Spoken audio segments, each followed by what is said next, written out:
féliciter aussi bien les personnes qui sont présentes au stand, bravo à eux, les personnes de l'audiovisuel et les personnes qui gèrent cette superbe scène. Et tout cela représente des heures et des heures de travail, bravo à eux. Nous allons maintenant écouter Madame Alexandra Beleadouri, qui est une militante franco-roumaine, membre de l'internationale Peace Coalition. Je vous prie de l'écouter et de l'applaudir.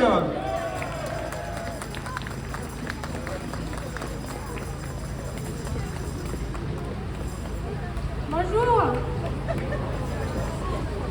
Je vous remercie énormément pour ce beau moment de solidarité. Je vous remercie au nom du peuple roumain qui suit ce qui se passe ici. Sachez que circulait énormément, cette manifestation a circulé énormément sur les réseaux sociaux, même à la télé, il y aura des nouvelles là-dessus. Donc ça touche énormément les Roumains, ce que vous êtes en train de faire ici. Et ça les renforce dans leur bataille et dans les sacrifices qu'ils sont en train de mener pour sauver la démocratie et sauver des principes qui sont en fait universels. Moi, je fais partie de l'International Peace Coalition.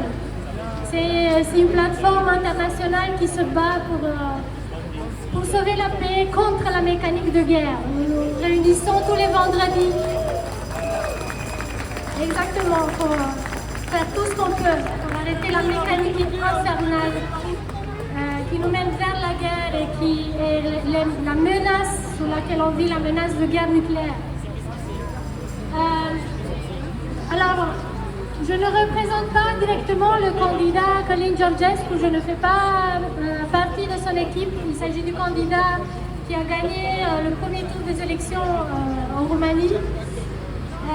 Et puis on a annulé l'élection.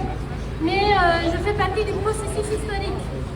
Parce que d'abord, ce que je veux faire, c'est placer ce qui se passe en Roumanie dans un processus plus grand. Le peuple roumain vient de donner, par cette victoire, par le vote qu'il a fait au premier tour, une grande leçon de démocratie à l'entier monde. Parce qu'un candidat qui n'avait pas de parti, n'avait pas la presse avec lui, il est passé très rarement à la télé, quasiment pas. Il n'avait pas de ressources financières. Il était donné dans les sondages aux autres. Vous voyez, dans les sondages, on passe toujours aux autres. Il est passé en premier lors des élections. Et ça a choqué, oui. C'était un grand moment de démocratie. Et par contre, le système, quand il a vu ça, que c'est possible, bah, c'était la panique. Et ils ont dû faire un coup d'État, un crime, et laisser plein de traces.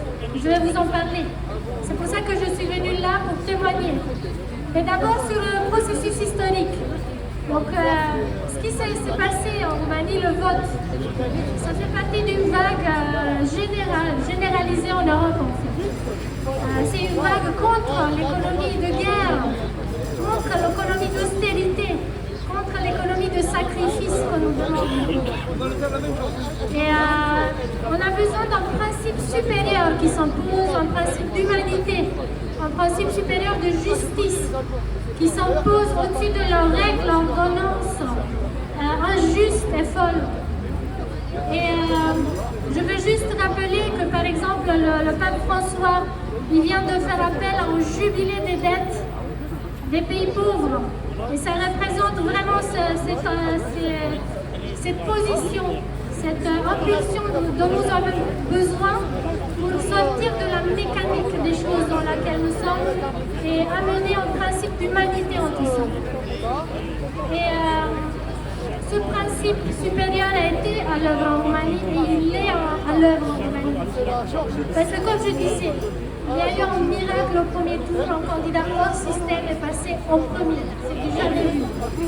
Quel est son secret? Qu'est-ce qui s'est passé? Bah, on a dit les Russes. Ce sera un risque de dire dorénavant, partout en Europe, quand un candidat hors système gagne.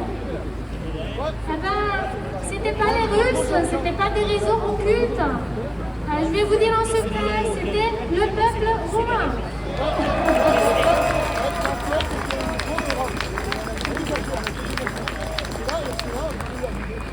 Cette campagne, vous savez, on a parlé de la manipulation sur TikTok, etc. La manipulation sur TikTok de la part des Russes, dont on a parlé de la presse, c'est ridicule. C'était en fait le Parti national roumain qui avait payé des influenceurs pour faire monter un hashtag qui a été ensuite exploité par les militants rusés de Colin Georgescu. Voilà, c'est ça le secret des Russes qui se cachent derrière. Mais l'autre secret, c'est le message du candidat. Ces messages étaient deux messages très importants. Premier, stop à la guerre en Ukraine, stop au sacrifice pour cette guerre folle. Deuxième message, souveraineté nationale, souveraineté économique. On a marre des cartels qui contrôlent la population roumaine, on a marre d'être de la main-d'œuvre pas chère, on a marre que nos ressources soient pillées par les cartels et les grands groupes internationaux. C'était ça son secret. Le système a complètement paniqué. Il a fait plein d'erreurs. Première erreur, lynchage médiatique. On en a vu en France aussi plein d'exemples. Lynchage dans la presse, de A à Z, toute la presse. Ça n'a pas marché, ils n'ont plus de pouvoir. Les gens, ils ont voté avec leur conscience. Ce qui est très beau. Et puis, je suis venue ici pour témoigner en fait sur ce qui s'est passé, l'anatomie du crime. Ça nous intéresse. Alors, le 24 novembre, il y a eu les élections. Quel choc total, comment ça s'est passé, on ne sait pas. 24 novembre. 25 novembre, le président Iohannis, il sort, il dit, écoutez, moi j'ai aucun dossier de renseignement contre ce candidat, j'ai aucune preuve qu'il y aurait eu une ingérence étrangère. Mais qu'est-ce qui se passe entre-temps, parce que le 28 novembre, le même président convoque le Conseil national de sécurité et décide qu'il y a eu une ingérence étrangère. Miracle. Ah ben, c'est lui-même qui a dit ce qui s'est passé. Entre-temps, il a été aidé par des services de renseignement étrangers, des pays amis, on ne sait pas qui, on peut présupposer, pour faire un dossier de renseignement bancal. Je l'ai lu. Je ne suis pas experte en renseignement, mais j'ai eu honte pour eux. Parce qu'il était truffé d'erreurs de date, des rumeurs prises de Facebook. C'est ridicule. Il n'y a rien dedans. Rien contre le candidat. Aucune preuve, aucune illégalité démontrée. Et pourtant, le 6 décembre, le Conseil constitutionnel se rencontre et décide sur la base de ce dossier de renseignement ridicule qu'il faut annuler tout le processus de l'élection. C'est un truc de fou.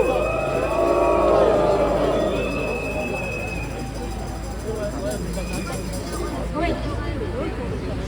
Et donc, ils ont laissé des traces, ces gens, dans leur panique. Déjà, ce dossier, il va entrer dans l'histoire, ce dossier de renseignement. Et puis, ils ont cafouillé du A à Z, ils n'ont respecté aucune règle dans un état de droit. Par exemple, les avocates qui mènent la bataille actuellement à côté de Colin Georgescu, à côté du candidat, vous savez, il y a un procès qui est en cours en Roumanie. Il y a une équipe d'avocats qui se bat pour démontrer la mécanique du coup d'État et pour revenir dans la direction démocratique du pays, voilà, remédier le coup d'État. Et ils ont montré tous les cafouillages qui ont été faits un par les services, par le président, par le bureau central d'élection qui a fermé les bureaux de vote.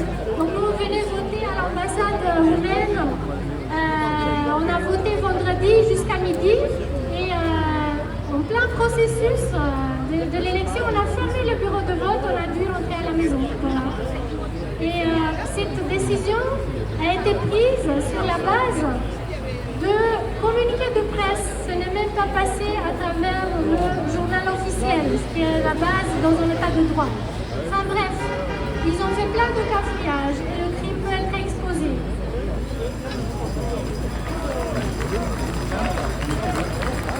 Donc cette équipe d'avocates, je veux les remercier. Ce sont des lions qui se battent, non seulement pour la Roumanie, mais pour toute la démocratie partout, parce que maintenant, comme je disais, n'importe qui risque de gagner des élections de manière démocratique et avec un message anti-système pour la paix, va être catalogué d'agent russe. C'est un truc de fou. Sur la base de dossiers de renseignement ridicules.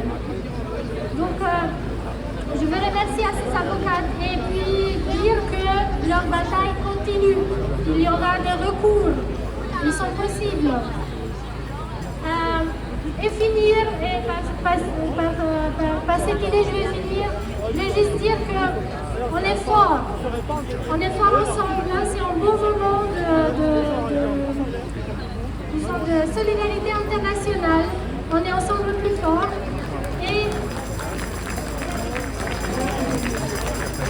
Et je veux dire qu'ils peuvent nous faire autant de coups qu'ils veulent. Leurs coups ne font que nous renforcer.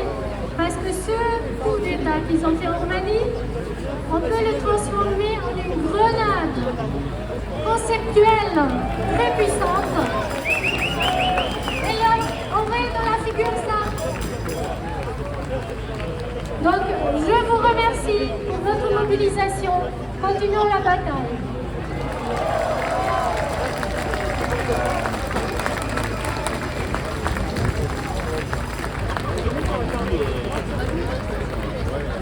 On peut faire un tonnerre d'applaudissements.